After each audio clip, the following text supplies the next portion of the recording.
Dear friends, मैं units and measurement का जो स्टडी है उसका यूज करते हुए आप लोगों को मतलब यूनिट्स एंड मेजरमेंट्स इसमें मात्रक और मापन का मतलब अच्छी तरह से स्टडी करने के बाद मैं आप लोगों को क्वेश्चंस इसमें जो दिए गए उसको सॉल्व करना सिखा रहा हूँ। और उसी क्रम में, उसी ऑर्डर में एक क्वेश्चन हम लोग को दिया गया है। बहुत ही इजी क्वेश्चन है, लेकिन बहुत लोग कंफ्यूज हो जाते हैं, इसलिए उसको मैंने लिख दिया है 2.7 नंबर क्वेश्चन 2.7। तो ये क्वेश्चन क्या कह रहा है, और जैसे कि मैंने पहले भी बता दिया है कि हम लोग हिंदी मीडियम से इंग्लिश मीडियम की तरफ स्टूडेंट्स को लीड कराना चाहते हैं, ले जाना चाहते हैं, इसलिए ऐसा व्यवस्था करना पड़ रहा है। तो इंग्लिश मीडियम वाले को तो कोई दिक्कत नहीं होनी चाहिए, लेकिन हिंदी मीडियम वाले फिर बिल्कुल ध्यान से सुनेंगे और सोल्यूशन जो बताया जाएगा उसको बिल्कुल अच्छी तरह से समझने का प्रयास करेंगे। ओके, तो यहाँ बताया गया है कि कोई छात्र 100 आवर्धन के एक सूक्ष्मदर्शी के द्वारा देखकर मनुष्य के बाल की मोटाई मापता है। It means any student measures the thickness of human hair, okay, with the help of a microscope of magnifying capacity 100। Next चीज में बताया गया कि नेक्स्ट बात है कि वो 20 बार प्रेक्षण करता है। It means he makes 20 observation, और उसे ज्ञात होता है कि it means he finds that सूक्ष्मदर्शी के दृश्य क्षेत्र में, it means in the field of the view of the microscope, in the field of the view of microscope the बाल की औसत मोटाई 3.5 mm है। It means the average thickness of the here is 3.5 mm, it means 3.5 millimetre. बाल की मोटाई का अनुमान क्या है? It mean estimate the thickness of hair. It mean estimate, हम लोग अनुमान लगाना है। अब बिना देर किए इस क्वेश्चन को सोल्व करने का प्रयास करते हैं हम लोग। ओके, तो कैसे सोल्व करेंगे? देखिए, मैं सोल्यूशन लिख रहा हूँ। आपको मालूम है कि सोल्यूशन जो है इंग्लिश मीडियम में लिखा जाएगा। ओके, मतलब अगर मालूम में नहीं भी है तो आप मन में बैठा लें कि सोल्यूशन इंग्लिश मीडियम में लिखा जा रहा है। अगर कुछ हिंदी वर्ड की जरूरत है तो आप उसमें खुद डाल सकते हैं। ओके, इसलिए कि हम लोगों को दोनों मीडियम स्टूडेंट को पढ़ाना है, और मतलब सेपरेट व्यवस्था करना काफ़ी जो है एफर्ट रिक्वायर करता है, इसलिए वो अभी संभव नहीं है। और बिल्कुल ही साइंस पढ़ने वाले को तो इंग्लिश मीडियम होना ही चाहिए। सॉल्यूशन शॉर्ट में सॉल्यूशन भी लिखा जा सकता है, लेकिन मैं डिटेल्स में सिखा रहा हूँ सॉल्यूशन। तो इसके लिए हम प्रोसेस तो कोई एक ही नहीं है, जिस तरह से आपको समझ में आ जाए वही प्रोसेस है। तो सबसे एक आसान प्रोसेस जिसको मैं बताने जा रहा हूँ उसमें यह है कि हम लिखेंगे कि we have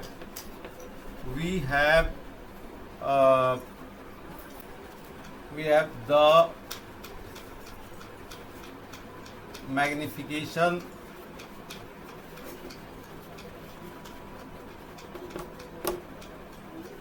is equal to what, यहाँ होगा thickness in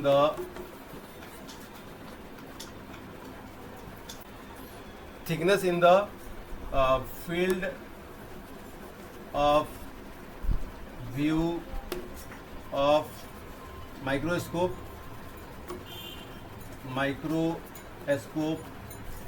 okay, by actual thickness,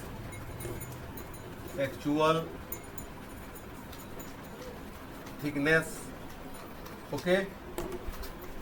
तो here it is given 100, magnification 100 है, और यहाँ thickness in the field of the view of microscope जो हेयर का थिकनेस वो दिया हुआ है 3.5 mm दिया हुआ है।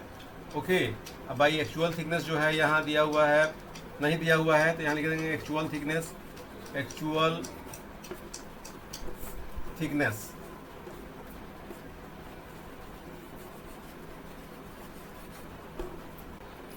देयरफॉर एक्चुअल थिकनेस थोड़ा सा मैथ का यूटिलाइजेशन करने पर, तो मैथ का सिंपल रूल से 100 यहाँ आएगा क्रॉस मल्टीप्लिकेशन से, और ये यहाँ आएगा, इसलिए यहाँ आ चुका है एक्चुअल थिकनेस इक्वल टू 3.5 के नीचे आ जाएगा 100, और ये मिलीमीटर में था तो ये मिलीमीटर ही रहेगा। तो आपका सीधे जवाब आ गया है टू डिजिट जो पॉइंट है वो लेफ्ट में जाएगा, तो 0.035 mm it is the required answer. I hope you understood. और भी मेथड्स हैं, सीधे स्ट्रेट मेथड्स हैं, तो जैसे आपको सॉल्व करने का जो प्रोसेस है, आपको अगर आपसे निकल जाता है तो दैट इज एनफ। 2.8 में है कि निम्नलिखित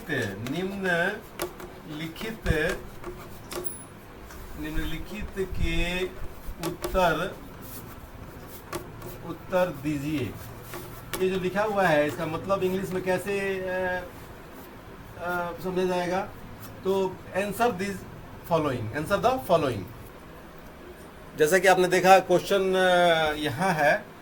क्वेश्चन क्या है? आपको एक धागा और मीटर पैमाना दिया जाता है, आप धागे के व्यास का अनुमान किस प्रकार लगाएंगे?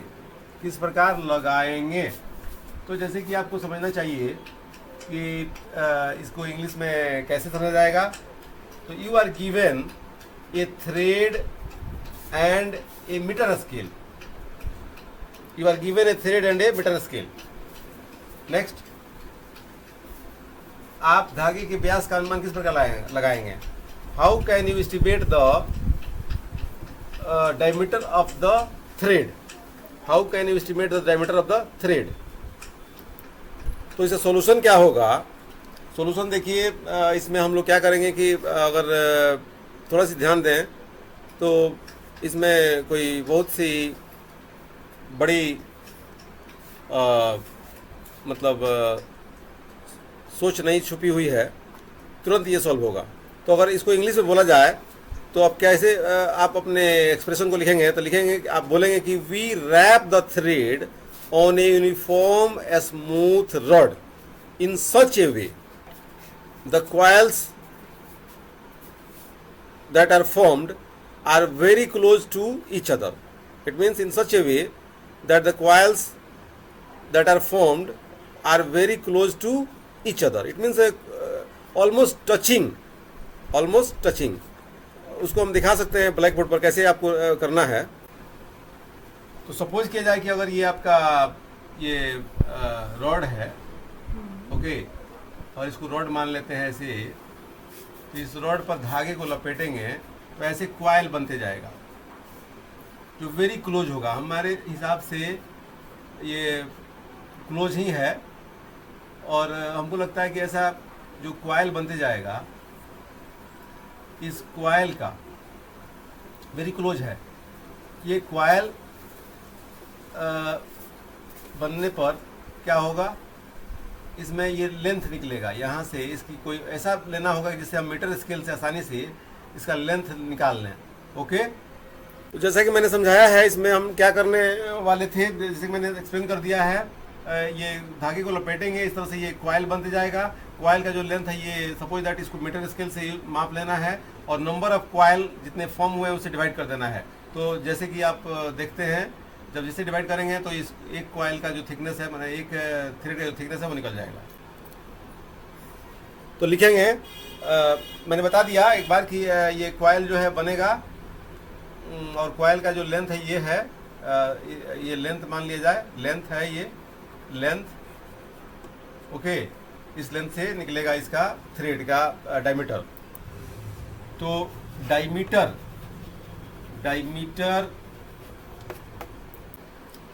Diameter of the thread equal to क्या होगा? तो यहाँ रहेगा लेंथ, क्या लिखा हुआ है? Length of the coils by number of coils. बिल्कुल आसान है। तो I hope you can solve this question practically at your home. Okay, अब हम लोग let us proceed to the next one. तो ये क्वेश्चन जो है आपके 2.8 के बी में है। इसमें दिया गया है कि एक स्क्रू गेज का चूड़ी अंतराल 1.0 mm है और उसके वृत्तीय पैमाने पर 200 विभाजन है। ओके, इसको कैसे समझेंगे इंग्लिश में? बोलेंगे कि a screw gauge has a pitch length of 1.0 mm and it has 200 division on its circular scale. It has 200 division on its circular scale. Okay, अब क्वेश्चन अब शुरू होता है। अब पूछा जा रहा है क्या आप यह सोचते हैं कि डू यू थिंक दैट वृत्तीय पैमाने पर विभाजनों की संख्या अपनी इच्छा से बढ़ा देने पर स्क्रू गेज की यथार्थता मतलब एक्यूरेसी, इसको बोलेंगे एक्यूरेसी, यथार्थता में वृद्धि करना संभव है?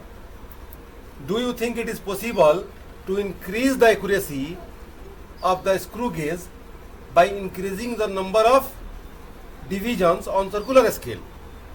तो यह जो क्वेश्चन है आपके वैज्ञानिक सोच, आपके दूरदर्शी सोच, आपके फार साइटेड सोच की जांच करने के लिए दिया गया है। जवाब हम लिख ही देते हैं।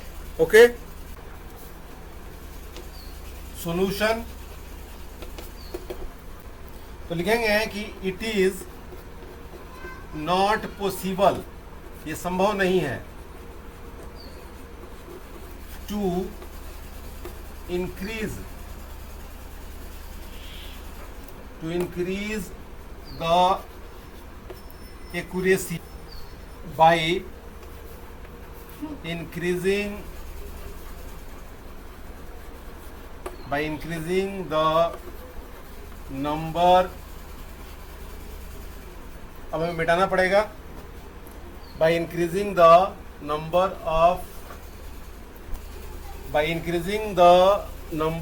of divisions of circular scale।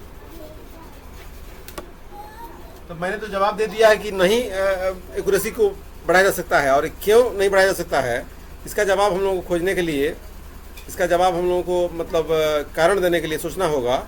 Short में यही इसका जवाब होगा कि it increases to a certain extent only, it increases to a certain extent only, means that is it increases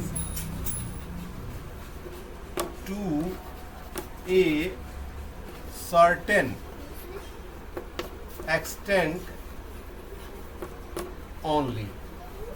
तो क्यों होगा, इसका जवाब हमको लगता है कि आप थोड़ा सा ध्यान दें तो सोच लेंगे कि हमारी ह्यूमन आई जो है एक लिमिट तक ही काम कर सकती है, इसलिए इसका जो रिलेवेंट आंसर है था वो नहीं में ही होगा। और भी रीज़न आप लिख सकते हैं जिसको आप चाहें तो, और जब आप हमारे साथ लाइव क्लास में आप रहेंगे तो आप क्लियर समझ पाएंगे, किसी भी क्वेश्चन का जवाब परफेक्ट क्या होगा उसको आप समझ पाएंगे। और हम चाहेंगे कि आज बस इतना ही रहेगा। टुडे थैंक्स, अपना और अपने सभी दोस्तों और जानने वालों का ख्याल रखें। Thanks to you all. तो आपको किसी तरह का अगर प्रॉब्लम आ रहा है तो आप हमारे ईमेल आईडी rcfeyt, क्या मैंने कहा, rcfeyt@gmail.com पर, ये मेरा ईमेल आईडी है, इस पर अपने प्रॉब्लम को सेंड करें और उसको हम समझते हुए फिर बेटर एक्सप्लेनेशन आपके लिए दिया जाएगा। Okay, thanks.